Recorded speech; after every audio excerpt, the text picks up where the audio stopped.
So you have done some solo work. Can you talk about a couple of you've got a couple of projects that you've done before, correct? Yeah, back in the early '90s, I did, Valley of the G Beats.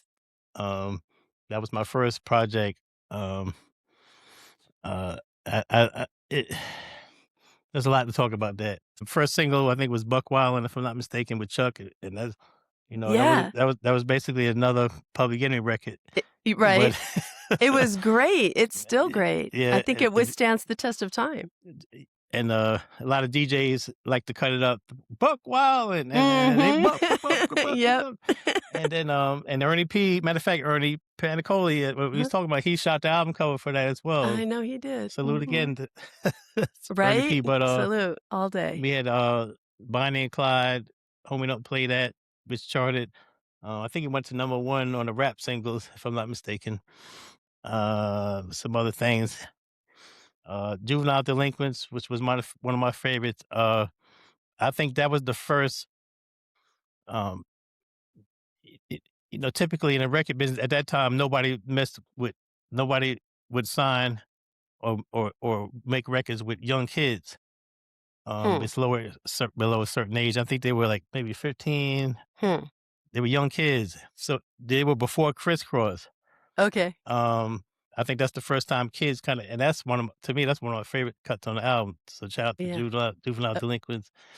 Um, what else? We had Look No Further, um, which was an R&B ish hip hop record.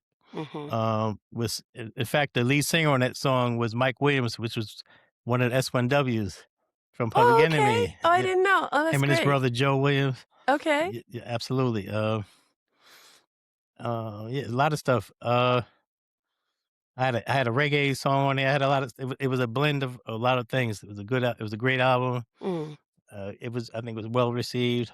yeah. And my second project was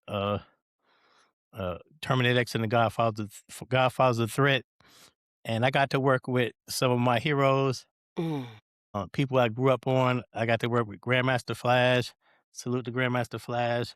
Just being in the room with him, I was just like, Wow. I was fanning out. Right? We took pictures. Cold Crush Brothers, Fantastic Five, then Kool Herc, another founding father. Yeah. He Mhm. he he kind of he was the voice on the album. He was like the narrator, so to speak. He Even though I had prior, we toured together, but to work with them was a blessing. And I got to work with Larry Smith, the legend, the producer legend, rest Mm. R.I.P. Larry Smith doesn't get the credit he deserves. Oh, He brought a lot of the sound to Run DMC, Houdini, the Fat Boys. Um, okay. yeah, Larry Smith. Yeah, and Yeah. that was great. The song. Everybody loved the song.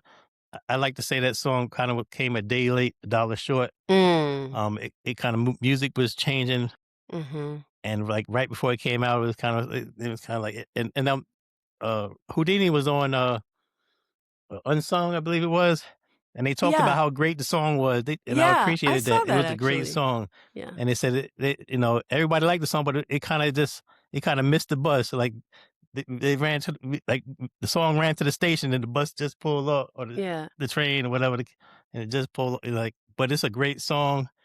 The DJs mess with it. I've seen people make remixes and edits of it, so Yeah. people like the song. But anyway, Yeah. Super Bad. That was a very. Uh, I really appreciated that album. Mm. It meant a lot. We had Ice T. Yeah. We had Big Daddy Kane, and I think Light was on there too. Beautiful. Man, I'm getting a little old. You guys. No, you're not. I'm older than you, my friend, and I But don't think I'm old, but so yeah, you're not. I know we had Ice T and Kane on there. Yeah, yeah. If I'm not Yeah, mis that I that think was yeah, that whole project I feel like was epic. yeah. Yeah.